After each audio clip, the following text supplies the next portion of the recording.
Hej! Jeg er endnu ikke blevet nomineret til den her nye verdensomspændende drukleg. Hvorfor ikke? Det ved jeg ikke. Hvorfor taler du med din hånd? Men det skal ikke afholde mig fra at deltage alligevel. Jeg har valgt at drikke 2 fadøl. For at gøre det lidt mere pinefuldt, så har jeg valgt, at det skal være Harbo Pilsner. Dem, der har smagt dem, ved, hvad jeg taler om. Jeg ved ikke, om det er på tid, så meget har jeg ikke undersøgt konceptet, men jeg ved da i hvert fald, at man dør af det. Så jeg prøver nu.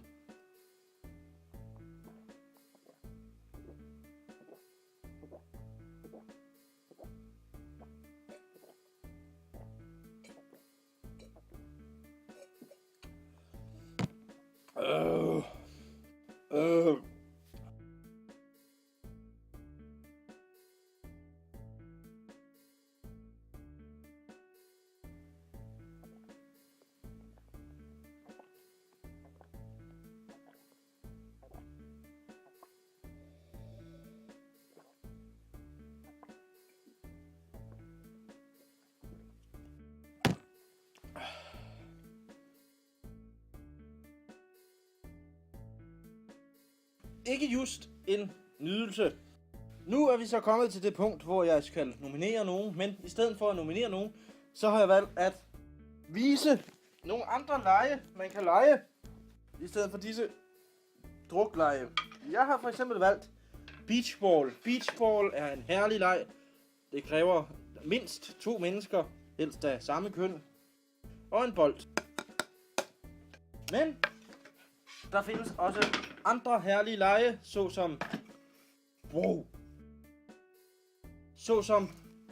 ringspil. Ringspil er et dejligt leg. Man tager disse brædder, sætter dem sammen, putter pind i midte. Hvor er pind? Putter pind i midte og kaster ringe. En anden leg, eller det er nærmere et spil, Kalaha. Ja, jeg kan da godt lige hælde et glas Kalaha op for jer. Og vi har her kugler i orange farve. En fadøl fylder faktisk ikke mere end et spil Kalaha, som vi kan se nu. Det kan vi se om lidt. Nu. Om lidt.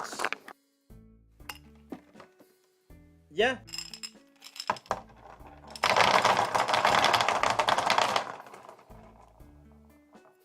Slut på Kalaha.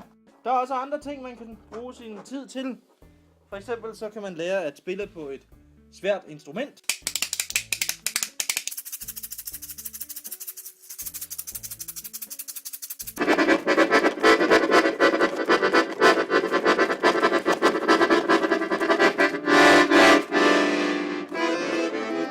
Ja, der er mange ting, man kan spille sin tid på. Men jeg synes da, dem der ikke kan finde på andet, skal blive ved med at spille drukspillet. Bon voyage, pils.